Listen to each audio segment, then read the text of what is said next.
Radhe Radhe friends, welcome to Sara classes. आइए हम लोग स्टडी करते हैं। कल हम लोगों ने एसिड और बेस के सॉल्यूशंस के बारे में पढ़ा था कि कितने स्ट्रॉन्ग होते हैं और किस तरह से इनको वैल्यू को इनको देखा जाता है।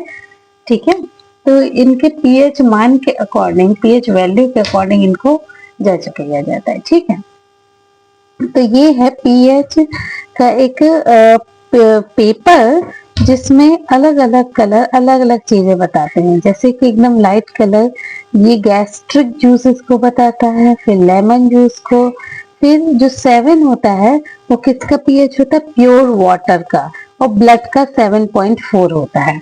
मिल्क का पीएच होता है 10 और सोडियम हाइड्रोक्साइड का पीएच वैल्यू होता है 14।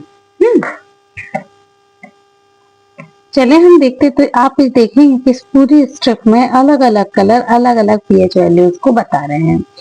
The strength of acids and bases depend on the number of hydrogen ion and hydroxide ion produced respectively. If we take hydrochloric acid and acetic acid of the same concentration, say 1 molar, then these produce different amount of hydrogen ions. Okay, यदि हम suppose 1 मोल के according ये hydrochloric acid या acetic acid लेते हैं तो ये अलग अलग अमाउंट में हाइड्रोजन आयन को प्रोड्यूस करते हैं। Acid that give rise to more H plus ions are said to be strong acid. वो सारे एसिड जो कि मोर यानी ज्यादा H प्लस आयन लेते हैं उनको स्ट्रॉन्ग एसिड कहा जाता है, और वो जो लेस हाइड्रोजन आयन लेते हैं उन्हें वीक एसिड कहते हैं। यानी जो ज्यादा हाइड्रोजन आयन लेंगे वो स्ट्रॉन्ग एसिड हैं, जो कम हाइड्रोजन आयन लेंगे वो वीक एसिड कहलाते हैं। Can you now say that weak and strong bases? तो अब हम वीक और स्ट्रॉन्ग बेस को हम बता सकते हैं। ठीक है, importance of pH in everyday life. तो पीएच की एवरीडे लाइफ में क्या इम्पोर्टेंट है इसको हम देखते हैं। Are plants and animals pH sensitive? क्या प्लांट और एनिमल पीएच सेंसिटिव हैं? Our body works within the pH range of 7.0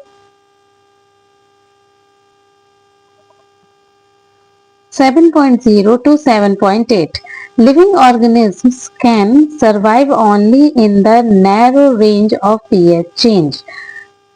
When pH of the rainwater is less than 5.6, it is called the acid rain. ठीक है, तो हमारी body है वो इसी रेंज पर यानी 7 से 7.8 तक पीएच वैल्यू के विद इन वर्क करती है। कोई भी लिविंग ऑर्गेनिज्म है वो इसी नैरो रेंज में चेंज होता रहता है। यदि पीएच रेन वाटर का पीएच लेस देन 5.6 हो तो ये एसिड रेन है। ये हमने पढ़ा ही था कि यदि 7 से लेस होगा और यदि आप 5.6 से भी लेस यदि होगी तो वो एसिड रेन होगी। When acid rain flows into the river, it lower the pH of the river water. ठीक है ना, जब भी एसिड रेन कहाँ वो करेगी, वाटर में जाएगी तो ये वाटर का भी पीएच वैल्यू को कम कर देगी, जिससे कि एक्वेटिक एनिमल जो है वो उसको सरवाइव नहीं कर पाएंगे या बहुत उनको प्रॉब्लम होगी। क्यों? क्योंकि जितने भी लिविंग ऑर्गेनिज्म हैं उनकी यही 7 से 7.8 की रेंज होती है। अब यदि पानी का पीएच वैल्यू कम हो जाएगा तो वो एसिडिक हो जाएगा, और जब एसिडिक होगा तो किसी भी लिविंग ऑर्गेनिज्म को, स्पेशली एक्वेटिक, अभी हम वाटर की बात करें तो एक्वेटिक एनिमल्स को वहां पर सरवाइव करना बहुत मुश्किल होगा। ठीक है, अब देखते हैं acids in other planets.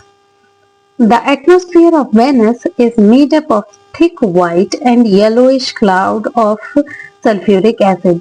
Do you think life can exist on this planet? ठीक है, वेनस पर बहुत ही थिक और वाइट येलोइश क्लाउड्स हैं, ठीक है, किसके? सल्फ्यूरिक एसिड के। तो क्या हम ये समझ सकते हैं कि उस प्लैनेट पर क्या होगा, लाइफ होगी? तो कैसे होगी आप ही बताइए। क्यों? क्योंकि वहां का पूरा एटमॉस्फेयर ही एसिडिक है, यानी कि उसका जो भी पीएच वैल्यू होगा वो किससे कम होगा? 7 से बिलो होगा। तो उस कंडीशन में तो बहुत ही मुश्किल है कि वहां पर लाइफ हो। What is the pH of soil in your backyard? Soil का पीएच क्या है? कोई भी आपके घर के पीछे है तो plants required a specific pH range for the healthy growth. To find out the pH required for the healthy growth of plants, you can collect the soil of various places and check the pH of the manner described below in the activity 2.12. As you can note down which plant are growing in the region of which you have collected the soil. ठीक है, यानी कि अलग अलग जगह से हम मिट्टी लाकर और उसको इस एक्टिविटी के थ्रू हम जानने की कोशिश करेंगे कि उसका पीएच वैल्यू क्या है। किसी भी प्लांट को ग्रो करने के लिए एक स्पेसिफिक पीएच रेंज होता है, उसी में ही वो प्लांट ग्रो करते हैं। ठीक है, तो जैसे हमने क्या किया, 2 ग्राम ऑफ सॉइल को एक टेस्ट ट्यूब में डाला, उसमें वाटर डाल दिया, उसको बहुत तेजी से शेक किया, फिर फिल्टर करके जो फिल्ट्रेट है और उसको एक टेस्ट ट्यूब में रखा, फिर पीएच निकाला उसका with the help of universal indicator paper, इसी पेपर के थ्रू जो मैंने अभी आपको दिखाया था, और उस अकॉर्डिंग जिसका बिलो 7 या 7 से अबव है तो उसका सही है, अदरवाइज ये एसिडिक में आ जाएगा।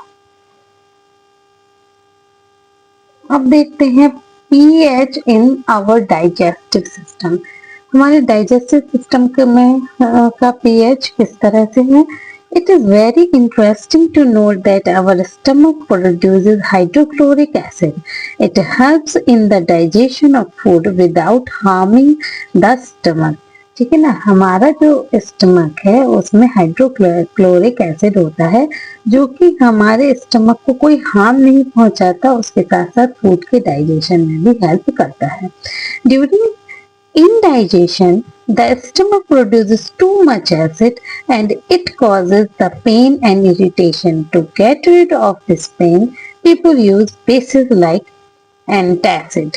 ठीक है, अब क्या हो, कभी कभी क्या होता है, जैसे जिस टाइम पे हम लोग कम नहीं खाते हैं या हमारा डाइजेशन खराब हो जाती है या हम कुछ ज्यादा ही खा लेते हैं या कुछ ऐसी चीजें खा लेते हैं जो हमें एसिडिटी देती हो, तो उस कंडीशन में क्या होता है कि हमारा स्टमक जो है बहुत ज्यादा एसिड, हाइड्रोक्लोरिक एसिड को प्रोड्यूस करने लगता है और उसी वजह से क्या होता है, हमें पेन होने लगता है, इरिटेशन होने लगता है, और उसी पेन को कम करने के लिए बेसिस यूज किए जाते हैं जिनको कि हम एंटासिड कहते हैं।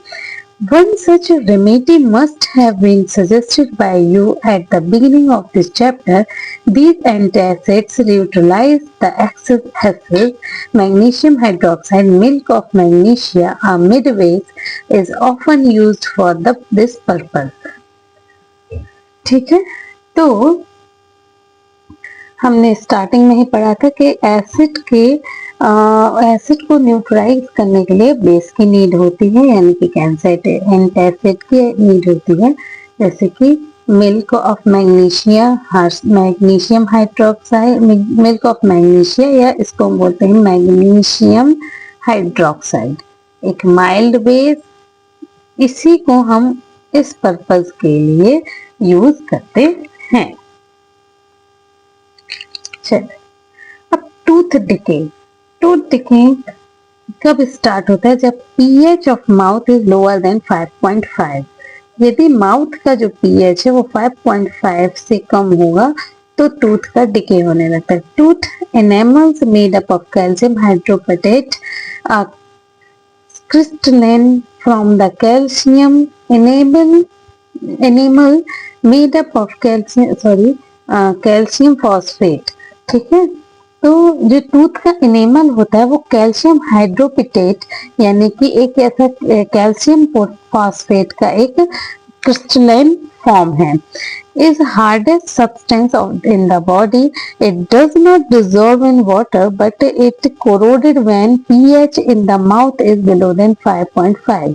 ठीक है, नहीं वाटर में डिजोल्व नहीं होता है, बट इसका यदि pH 5.5 से बिलो होगा तो ये धीरे धीरे कोरोड यानी कि डिके होने लगता है, खराब होने लगता है. Bacteria present in the mouth produces acid by degradation of sugar and food particles remaining in the mouth after eating. The best way to prevent this is to clean the mouth after